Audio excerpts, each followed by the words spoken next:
Hello students. So today I am going to take up a very important topic, that is writing analytical paragraph, PISA based. This is newly added topic, and when you will go through this video, I guarantee that you will get 10 marks in writing section, because this is totally based on facts. Students, this is a new topic because PISA has been introduced and now we are preparing ourselves for PISA. So there will be surely a paragraph based on PISA. So how to go through that? We will study this. So already we have studied many type of paragraphs. तो बच्चों ये जो PISA based का आएगा paragraph, इसमें आपको कुछ ना कुछ इस टाइप से दिया जाएगा, पाई चार्ट या कोई ग्राफ या कुछ इस टाइप से कोई चीज दी जाएगी जिसके बेसिस पे आपको पैराग्राफ करना है। इनको हम एनालिटिकल पैराग्राफ्स कहते हैं। अभी तक आप जो जो पैराग्राफ पढ़ चुके हैं या जो जो आप कर रहे हैं, भले ही आपको उनका नाम नहीं मालूम है, आपको ये नहीं मालूम आपने कौन से टाइप ऑफ पैराग्राफ लिखा है, लेकिन आपको ये थोड़ा सा शॉर्ट में मैं ये बता रही हूँ, और फिर हम मेन जो हमारा टॉपिक है एनालिटिकल पैराग्राफ, उस पर हम पहुंचेंगे। Okay, the descriptive paragraph. सबसे पहले डिस्क्रिप्टिव पैराग्राफ्स क्या होते हैं? जैसा कि नाम से ही पता लग रहा है, डिस्क्राइब करने वाले, जो डिस्क्राइब करते हैं। जैसे पेंटर्स का अगर आप देखें ना, पेंटिंग, तो उनकी पेंटिंग कुछ बोलती नहीं है लेकिन सब कुछ डिस्क्राइब कर देती है। तो यही वही डिस्क्रिप्टिव पैराग्राफ्स कुछ कुछ वैसे ही होते हैं। इसमें आपके सारे senses, taste, touch, sight, smell, sound, इन सब के ऊपर हम स्ट्रेस करते हैं कि हम ये देखते हैं कि किस प्रकार का पैराग्राफ लिखना है, और एक आर्टिस्टिक स्ट्रक्चर पूरा बनता है।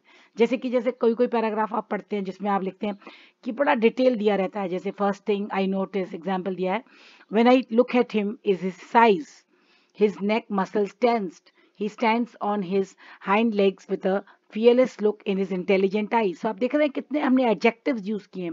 हर उस चीज के पहले हमने, हर नाउन के पहले उसके एडजेक्टिव्स को यूज कर रहे हैं, उसको डिस्क्राइब कर रहे हैं। तो जैसे his ears on this rare Andalusian stallion are turned black, and his coat it is as black as the moonless night. तो इसमें सिमिली का यूज भी किया गया है। तो आप देख रहे हैं कि बहुत ही आर्टिस्टिक इसको हमने बनाने के लिए इसमें बहुत सारे एडजेक्टिव्स का यूज किया और डिस्क्रिप्टिव वर्ड्स का यूज किया। तो जब हमें कोई पैराग्राफ में किसी चीज को डिस्क्राइब करने के लिए आता है, जैसे आपको एक पेंटिंग दे दी, ज्यादातर ये विजुअल्स में आता है कि आपको कोई विजुअल दे दिया गया, कोई पेंटिंग दे दी गई और आपको उसके बेस पे पैराग्राफ लिखना है, तो फिर आप उसको पूरा डिस्क्रिप्टिव पैराग्राफ लिखते हैं। वो होते हैं डिस्क्रिप्टिव पैराग्राफ्स। दूसरा आता है परसुएसिव पैराग्राफ। परसुएसिव पैराग्राफ्स कहते हैं परसुएट करना, यानी किसी को कन्विंस करना। तो इसमें आपको कन्विंसिंग पैराग्राफ्स आते हैं। जैसे कि कई आपको पैराग्राफ लिखने के लिए आते हैं जिसमें आपसे कहा जाता है कि आप इस चीज के बारे में अपने व्यूज प्रकट करिए, कि आप क्या इसको आर्ग्यूमेंट करिए, वाई इट इज गुड। तो आप उसमें पूरा अपना जोर लगा देते हैं ये सिद्ध करने के लिए कि जो भी आप कह रहे हैं दैट इज करेक्ट, और आप उसमें एग्रीमेंट्स के लिए आप पॉइंट्स देते हैं। तो इसमें आप परसुएट करते हैं सामने वाले को, ठीक है। However, keep in mind that you need to go some extensive research to write such a paragraph correctly. लेकिन किसी को परसुएट करने से पहले, किसी को कन्विंस करने से पहले, किसी को अपनी बातों से सहमत करने से पहले हमें उसको ऐसे पॉइंट्स भी देने पड़ेंगे, साइंटिफिक पॉइंट्स देने पड़ेंगे जिससे वो हमारी बात को माने। तो इसके लिए हमको एक छोटी सी रिसर्च करनी चाहिए, तभी ऐसे पैराग्राफ्स हमको लिखने चाहिए। जैसे ये एग्जाम्पल है, at the time of writing only 3% of tax dollars go into the education system. Compared to other countries, this is almost 50% of the necessary amount of funding. It is clear that we must take immediate steps to increase the funding of the education system. The future of our country depends on our ability to properly educate our people. तो ये education से related एक paragraph है जो persuade कर रहा है कि सब बच्चों की एजुकेशन कंपलसरी है। तो इसके लिए लेकिन देखिए पहले उसने कुछ फैक्ट्स को इकट्ठा किया है, तो एक रिसर्च की है छोटी सी, उसके बाद हमने ये पैराग्राफ को शुरू किया। तो ये दो तरह के पैराग्राफ हुआ। तीसरा पैराग्राफ होता है नरेटिव। नरेटिव जैसे आपको मालूम है स्टोरी टेलिंग। जैसे कोई कोई आप पैराग्राफ पढ़ते हैं जिसमें आई करके वो पूरा दिया रहता है, वो अपनी कहानी बता रहा है, ऑटोबायोग्राफिकल कैरेक्टर होता है उसमें। तो ये नरेटिव ऐसे राइटिंग में ज्यादातर यूज होता है स्टोरी बताने के लिए, ठीक है। जैसे example, I have had the best time of my life this past week, यानी मेरे जीवन का सबसे बेस्ट टाइम था मेरे लास्ट वीक जो बीतला। It all started on Sunday when I went to the movies. There was a girl there and she was alone. On Tuesday we went out and it was a great day. Wednesday was spent walking around the park with the sun shining warm overhead. Finally on Friday I kissed her and it was the happiest moment of my life. तो उसकी life में change आया तो उसका personal experience उसने share किया। तो ये नरेटिव हो गया क्योंकि एक स्टोरी टाइप है, देखा आपने। अब आता है एक्सपोजिटरी पैराग्राफ। एक्सपोज करना, किसी चीज को आपको लोगों को बता रहे हैं, आप जागरूकता फैला रहे हैं, आप अवेयरनेस कर रहे हैं, ठीक है। इसमें एक्सप्लेनेशन या रीडर्स को हम इंस्ट्रक्ट करते हैं। You can even use it to describe a process और कॉन्सेप्ट। कोई प्रोसेस बताने के लिए भी हम कर सकते हैं, कोई कॉन्सेप्ट क्लियर करने के लिए कर सकते हैं। जैसे आप कोई साइंस का टर्म पढ़ रहे हैं तो वो एक्सपेरिमेंट को हम कैसे करते हैं, कैसे क्या क्या करेंगे, स्टेप बाय स्टेप हम उसका प्रोसेस बता सकते हैं। जैसे डायरेक्ट इनडायरेक्ट पढ़ रहे हैं तो एक पैराग्राफ है कि उसके बाद ये करेंगे, ये स्टेप रहेगा। तो एक कॉन्सेप्ट क्लियरिंग के लिए होता है। It does without saying that this paragraph is very important for expository essay writing. जैसे attending college will be quite expensive. First, the tuition can set you back almost $2,000. If you add room and board, you need to add another dollar इतने accept to पे between इतने इतना। तो ये मतलब पूरा उन्होंने देखो आप पे एक तरह से आपको एक्सपोज किया है कि अटेंडिंग कॉलेज बहुत एक्सपेंसिव होता है, उसमें आपकी ट्यूशन फीस है, फिर आपके रूम और बोर्ड का हाउस है, फिर आपको बुक्स के लिए देना, कॉलेज रजिस्ट्रेशन के लिए, इंश्योरेंस के लिए, स्टूडेंट एसोसिएशन के लिए। तो ये सारी चीज़ों का उन्होंने डिटेल दिया है जो एक्सपोज कर रहा है, जो आपको पूरा प्रोसेस बता रहा है कि कॉलेज स्टूडेंट लाइफ कितनी एक्सपेंसिव हो सकती है। तो ये एक्सपोजिटरी। अब आता है लिटरेरी पैराग्राफ। लिटरेरी पैराग्राफ जो हमारे लिटरेचर के बेस पे रहते हैं। जैसे कोई पोयम है, आपने उस पोयम का पूरा एनालिसिस किया कि पोयम में किसने लिखी है, उसमें फिगर ऑफ स्पीच कौन से हैं, उसका प्लस पॉइंट क्या है पोएट का, ये सब चीज़ें, और रियल लाइफ में क्या। तो ये चीज़ें लिटरेरी पैराग्राफ कहलाते हैं। इसमें हमारा पर्सनल कुछ भी नहीं होता है, हम इसमें वही सब लिखते हैं जो पोएट ने लिखा, उसी के बेसिस पे हमारा लिटरेरी पैराग्राफ होता है। तो बच्चों ये हमें 4-5 तरह के पैराग्राफ्स हैं जो हम जनरली लिखते रहते हैं या जनरली हमने पढ़ा है। अब आता है हमारा आज का main topic, analytical paragraph writing. ये 10th क्लास के लिए एक न्यू टॉपिक है और कंपलसरीली ये आएगा ही आएगा। क्यों? क्योंकि अब हमारे यहाँ पिज़्ज़ा का एग्जाम होना है 2021 में और उसके लिए हम लोग तैयारी कर रहे हैं। तो हमारी हर चीज़ जो भी है वो सब चीज़ें जो पैराग्राफ हैं, कॉम्प्रीहेंशंस हैं, वो ज़्यादातर पिज़्ज़ा बेस्ड आ रहे हैं। तो मुझे लगता है कि ये टॉपिक अगर सब बच्चे अच्छे से तैयार कर लें तो आपके लिए एग्जाम में बहुत हेल्पफुल रहेगा। जैसे इसमें क्या है, form of descriptive ending which is written on the basis of chart, graph, data, outline, clues, table. तो आपको बच्चों कोई चार्ट दे दिया जाएगा या ग्राफ दे दिया जाएगा या डेटा आउटलाइन या कोई डेटा दे दिया जाएगा या आउटलाइन दे दी जाएगी या क्लूज दिए जाएंगे या टेबल दिया जाएगा। तो इस प्रकार का कुछ भी आपको एक ग्राफिकल कुछ दिया जाएगा जिसके बेसिस पे आपको एक पैराग्राफ लिखना होगा। तो बच्चों इस पैराग्राफ को लिखने के लिए हमें क्या क्या चीज़ों का ध्यान में रखना है और कैसे लिखना है, इसी के बारे में मैंने बताया है। जब you should remember to describe the fact in the best possible manner. तो सबसे पहले आपको ग्राफ को पढ़ना है बहुत ध्यान से, चार्ट को पढ़ना है, पाई को पढ़ना है ना, जो दी है उसमें वो क्या कह रहा है उसको बहुत ध्यान से पढ़ना है, क्लूज को देखना है, टेबल्स को देखना है कि क्या कह रहा है, वो किस चीज़ का कंपैरिजन कर रहा है, किस चीज़ का कॉन्ट्रास्ट बता रहा है, उसको हमें पहले स्टडी करना है। तो आई होप आपको चार्ट, ग्राफ, डेटा ये सब पढ़ना आता है। अगर नहीं पढ़ना आता है तो उसके लिए भी हमको बहुत ध्यान से क्या करना है, एक एक को देखना है कि जैसे एक उन्होंने चार्ट दिया, जैसे मैं भी आपको एग्जांपल देके आगे बताऊंगी कि कैसे आपको चार्ट और डेटा को भी पढ़ना है। ओके फिर देखो, it has to be written in around 100 to 120 words. ये वाला पैराग्राफ आपको 100 to 120 वर्ड्स आता है। तो मैंने आपको इसका भी तरीका बता दिया है कि आप एक लाइन में कितने वर्ड्स लिखते हैं, काउंट कर लीजिए। जैसे 5 से 6 वर्ड आप एक लाइन में लिखते हैं, फिर उतने ही आप नीचे तक काउंट कर लीजिए। जैसे आप सपोज एक लाइन में 5 शब्द लिखते हैं या ठीक है, तो 5 को डिवाइड करिए 100 से तो कितना हुआ 20। तो आपको लगभग 20 लाइन लिखनी है। तो आप 21 लाइन के नीचे एक फुल स्टॉप लगा दीजिए ताकि आपको याद रहे कि मुझको यहीं तक लिखना है। ठीक है, ये तो हो गया आपका word limit. So the paragraph use clear and crisp language, बहुत क्लियर और टू द पॉइंट आपको लिखना है। Providing complete details of the chart given, आपको डिटेल किसकी देनी है, चार्ट में जो दिया हुआ है वो आपकी क्लूज है, वही आपकी हिंट है। जैसे पहले पैराग्राफ हम आपको जूनियर क्लासेस में कराते थे तो उसमें हम आपको कुछ हिंट्स वर्ड दे देते थे, है ना, जैसे डॉट डॉट डॉट लगा के बहुत सारे हिंट वर्ड देते थे, फिर आप उन हिंट वर्ड्स को लेके आप पैराग्राफ बना लेते थे। अब यहाँ पे हिंट वर्ड के रूप में आपके पास वो चार्ट है, वो चार्ट में आपका सब कुछ हिंट है और आपको उसी से सारे क्लूज लेने हैं और उसी डिटेल को लेके इसको बनाना है। There will be an internal choice also. You need to attempt one question out of the 2 questions of analytical paragraph given as a choice. आपको 2 आएंगे, 2 में से आपको एक करने के लिए आएगा, और एक क्वेश्चन 5 मार्क्स का हो सकता है, और दोनों क्वेश्चन अगर कई बार 10 मार्क्स के भी हो सकते हैं, तो ये डिपेंड करता है सेटिंग, पेपर सेटिंग पे।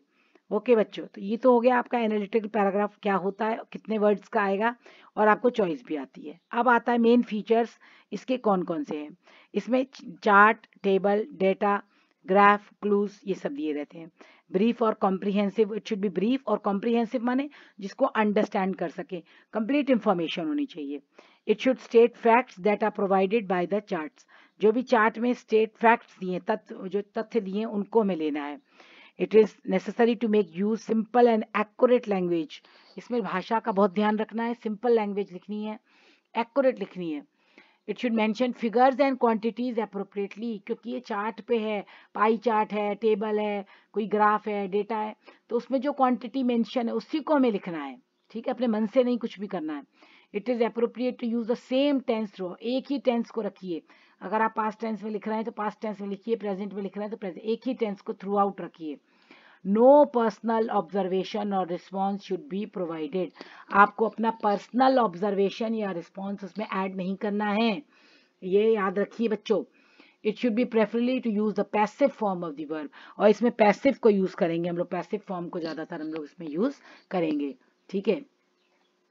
अब देखिए, सबसे पहले इसको हमने 3 पार्ट्स में डिवाइड किया, introduction, body of the paragraph और कंक्लूजन। अब बच्चों इंट्रोडक्शन में हम क्या लिखेंगे, इंट्रोडक्शन में हमारा जो मेन टॉपिक है उसी के बारे में 2-3 लाइन, बस ज़्यादा नहीं लिखना है हमको, 2 से 3 लाइन, जो भी चीज़ दी हुई है, जो भी टॉपिक दिया है उसके बारे में 2 या 3 लाइन लिखनी है, ठीक है, वो भी जो ग्राफ है उसी से रिलेटेड होनी चाहिए। अब आता है मेन हमारा body of the paragraph. Body of the paragraph में बच्चों सबसे पहले आपको क्या करना है, जितनी इंफॉर्मेशन है उसको ऑर्गेनाइज करिए, इंफॉर्मेशन को पहले, ग्राफ को पढ़िए अच्छे से, ओके ये चीजें बता रहा है, उस इंफॉर्मेशन को पहले आप नोट कर लीजिए कि ओके इंफॉर्मेशन 1 आप लास्ट पेज में अपनी कॉपी के उसको रफ पेज में यूज कर सकते हैं, ठीक है, और आप उस इंफॉर्मेशन को 1 2 3 4 5 6 7 8 पॉइंट्स में लिख लीजिए कि ग्राफ में कौन कौन से मेन पॉइंट हैं, ठीक। फिर जैसे आप क्या ऑर्गेनाइज करेंगे, जैसे उसमें कोई स्मॉलेस्ट फिगर कौन सा है और लार्जेस्ट फिगर कौन सा है, इसको नोट कर लीजिए, हमेशा स्मॉलेस्ट और बिगेस्ट जो है उसको नोट कर लीजिए, ठीक है, तो स्मॉलेस्ट नंबर ये है, लार्जेस्ट नंबर ये है, ओके ये नोट कर लिया। फिर हम ये भी नोट कर सकते हैं सिमिलर, सिमिलर कंडीशंस किसकी बता रहा है, कोई ऐसी चीज तो नहीं है जिसमें दोनों में सेम सेम आ रहा है, तो उसको भी हम नोट कर लें, ठीक। फिर कुछ जो कॉन्स्टेंटली सेम रहते हैं, कुछ ऐसी चीजें हैं जो वो बता रहा है, जो एक्सेप्शनल चीजें हैं उसमें इंफॉर्मेशन दी है, जैसे 2 कंट्रीज का हमेशा सेम रहता है, 2 देशों में ये नंबर हमेशा सेम रहता है, तो उन दोनों कंट्री के नाम नोट कर लें, या इस कंट्री में सबसे लार्जेस्ट रहता है तो उसका नाम कर ले, इसमें सबसे लोएस्ट रहता है उसका नाम नोट कर ले।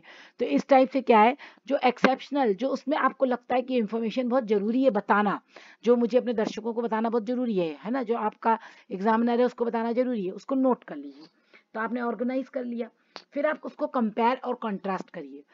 नेक्स्ट पॉइंट आता है हमारा कंपेयर एंड कंट्रास्ट करना, जैसे कि आपको 2 चीजों में कंपेयर कर, मैन और वुमेन के ऊपर वो चार्ट है सपोज, तो आप दोनों मैन और वुमेन में क्या क्या चीजें सेम बता रहा है और क्या क्या चीजें कॉन्ट्रास्ट बता रहा है, उनको नोट कर लीजिए। तो कंपेयर एंड कॉन्ट्रास्ट हो गया आपका सेकंड। फिर आप उसमें क्वांटिटीज को मेंशन करिए, हमेशा याद रखिए क्योंकि ये एनालिटिकल है, एनालिसिस चाहिए इसमें हमको, तो हमेशा उसमें नंबर, क्वांटिटी या कुछ परसेंटेज दिया है उसको नोट करिए, उसको भी लिखिए। फिर नेक्स्ट सेंटेंस उसको कनेक्ट करिए, जो अब आपने सारी इंफॉर्मेशन कलेक्ट कर ली ना, अब आपने उसको ऑर्गेनाइज कर लिया, कलेक्ट कर लिया, अब आप उसको कनेक्ट करिए, सब सेंटेंसेस को आपस में कनेक्ट करिए, और लास्ट में आप आ जाते हैं कंक्लूजन में। कंक्लूजन में बच्चों आपको मालूम है कि आपको पर्सनल अपनी तरफ से कुछ भी ऐड नहीं करना है, अपनी पर्सनल व्यू नहीं देना है, रिव्यू नहीं देना, कुछ नहीं देना है, आप उसको बस आपने जो इंफॉर्मेशन चूज करी है उसको ऑर्गेनाइज करिए, उसको प्रॉपरली सारे फैक्ट्स को स्टेट करिए, सारे फैक्ट्स को जो आपने उनको 1 बाय 1 उन फैक्ट्स को कनेक्ट करके एक पैराग्राफ में पूरे में स्टेट करिए, और लास्ट में समरी लिख दीजिए, कंक्लूजन लिख दीजिए, ओवरऑल व्यू है। इसके लिए मैंने आपके लिए बहुत इजी कर दिया है आगे, तो बच्चों इतना आपको समझ में आ गया। अब देखिए आपको कैसे, इसको मैंने बताया कि इंट्रोडक्शन में आप कौन सी भाषा का इस्तेमाल करें। जैसे आपको समझ में नहीं आ रहा होगा हम क्या लिखें, तो आप लिखते हैं the chart given above describes. तो जो चार्ट ऊपर दिया है वो ये डिस्क्राइब करता है। ये आपका इंट्रोडक्शन में आप लिख सकते हैं 2-3 लाइन में। तो जो आप डिस्क्रिप्शन देख रहे हैं उसी को लिख दीजिए। The chart given above describes the comparison and contrast between main and women working style. जैसे ये आपका टॉपिक है, सपोज एग्जाम्पल, ठीक है। तो ये हो गई आपकी 2-3 line. The chart given above describes the poor condition in Indian states.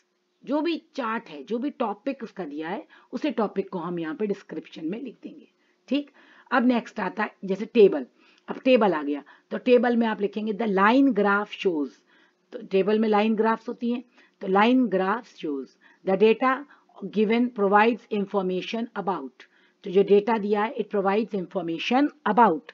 ये शब्द हैं जो आप याद कर सकते हैं और आप इसको यूज करेंगे। द पाई चार्ट इलस्ट्रेट करना, इसको मतलब और डिस्क्राइब करती है इसको, और इसके बारे में विस्तृत जानकारी दे रही है द पाई चार्ट। तो पाई चार्ट आता है तो उसके लिए इलस्ट्रेट लिख दीजिए, डेटा है तो उसके लिए इंफॉर्मेशन लिख दीजिए, लाइन ग्राफ है तो शो कर दीजिए, ठीक है बच्चों। फिर for describing trends use phrases and, trend बताने के लिए कि ये ट्रेंड चल रहा है तो ऐसे फ्रेजेस को यूज करेंगे। इन फ्रेजेस को आप याद कर लीजिए, प्लीज इसको नोट कर लीजिए और याद कर लीजिए। जैसे अ पैटर्न ऑफ ग्रोथ, यानी कि ग्रोथ का पैटर्न क्या है। रैपिडली डबल्ड, अगर कोई चीज डबल हो रही है, जैसे 40% इसमें दिखा रहा है, अगले में 80 दिखा रहा है, तो आप लिखेंगे इट इज रैपिडली डबल्ड, ठीक। स्काई रॉकेटेड एक बहुत अच्छा फ्रेज है, इसको आप यूज करेंगे। स्काई रॉकेटेड, आसमान की तरफ रॉकेट जाता है ना, जैसे रॉकेट आसमान में जाता है, तो यानी कोई चीज अगर बहुत ज्यादा एकदम से बाकी सबका कम है और एक चीज का बहुत ज्यादा हाई है, तो आप बोल सकते हैं दिस इज स्काई रॉकेटेड, यानी कि आसमान को रॉकेट छूता हुआ।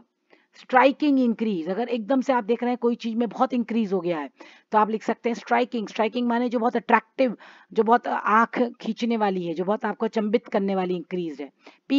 पीक माने चोटी पर।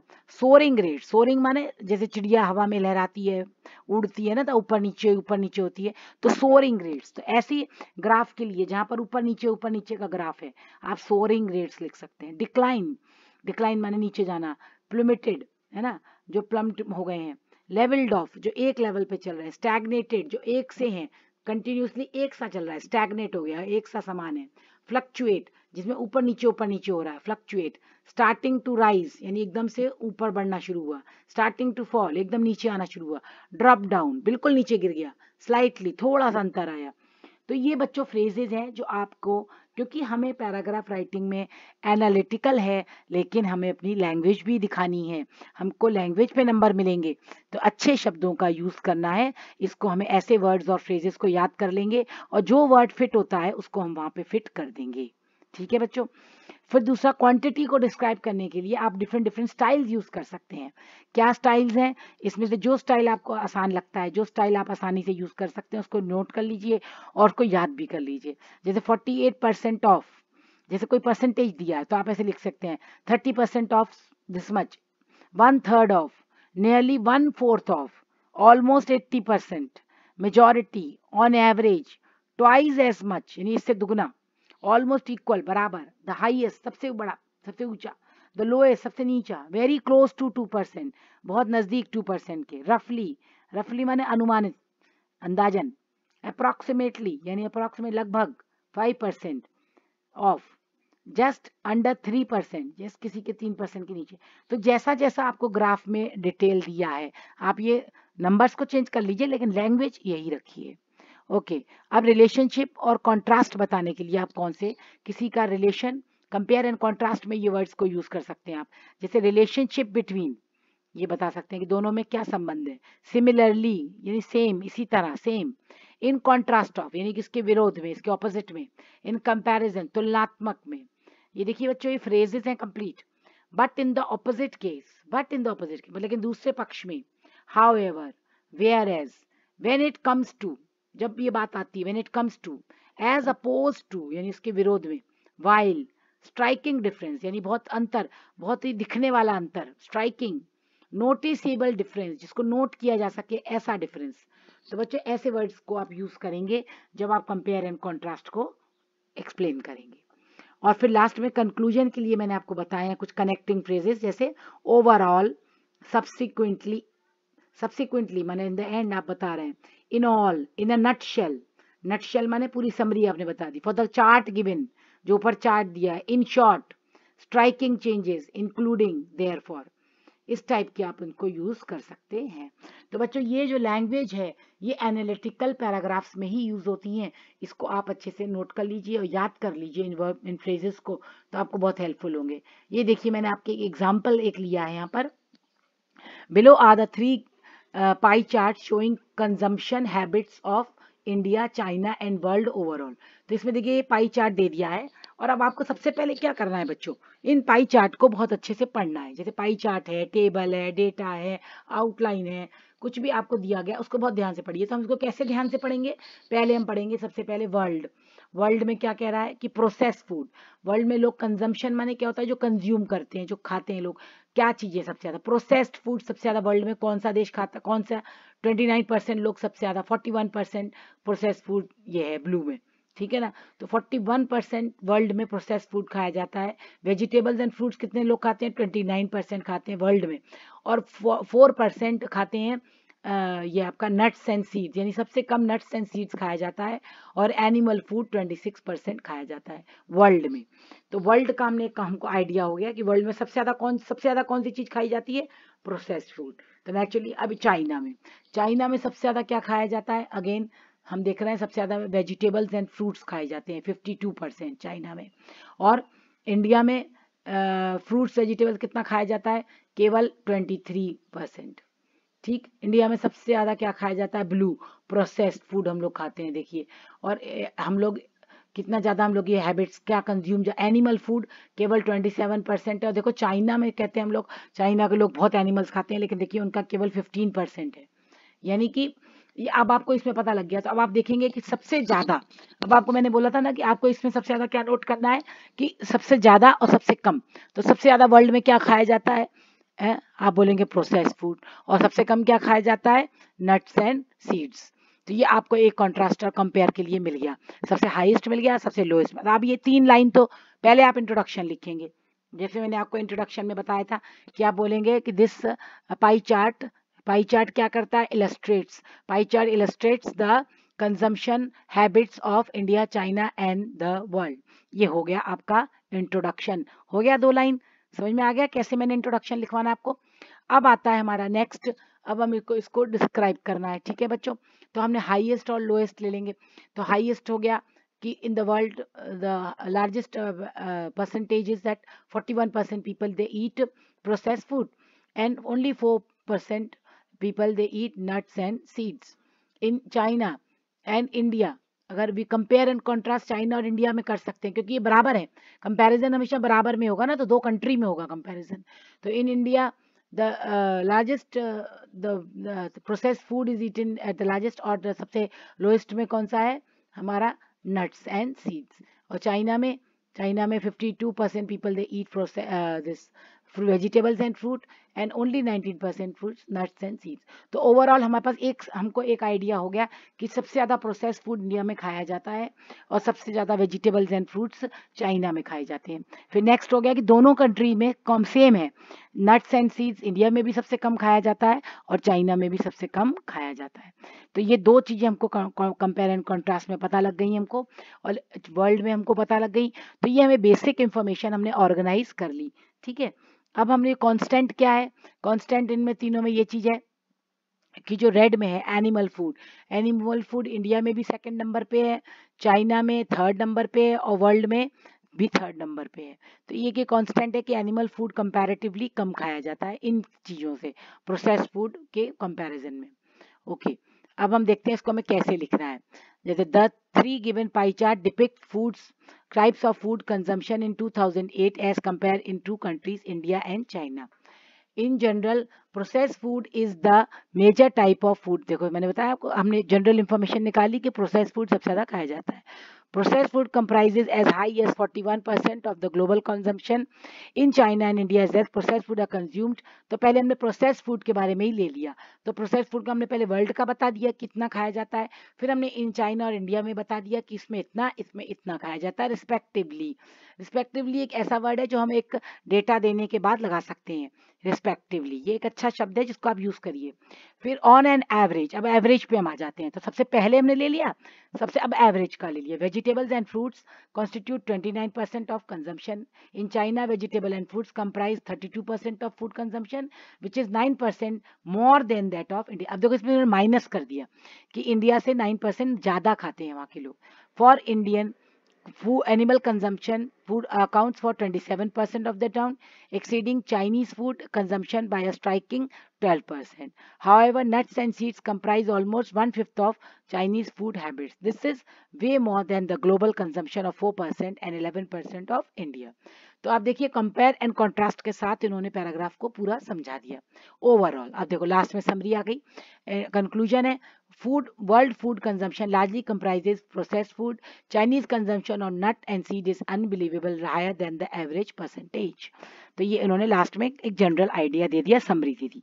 ओके बच्चों, तो अब आपने देखा कि इसमें ये इंफॉर्मेशन हमने ऐसे दी, हम इसको दूसरे तरीके से भी दे सकते हैं। किसी भी तरीके से हम इस इंफॉर्मेशन को शेयर कर रहे हैं वो गलत नहीं होगा, सब सही होगा। बस आपको लैंग्वेज का ध्यान रखना है, अच्छे अच्छे फ्रेजेस का ध्यान रखिए, सही इंफॉर्मेशन को फीड करिए। इसमें आपने देखा होगा इसमें कोई भी अपनी तरफ से इंफॉर्मेशन नहीं डाली गई है, अपने पर्सनल व्यू कोई भी नहीं डाले गए हैं। तो ये एनालिटिकल पैराग्राफ है जो आपको पाई चार्ट या उसके ऊपर बेस पे आएगा ही आएगा एग्जाम में। तो आई होप बच्चों आप लोग इस पैराग्राफ को बहुत अच्छे से लिखेंगे और फुल मार्क्स पाएंगे। Thank you, have a nice day.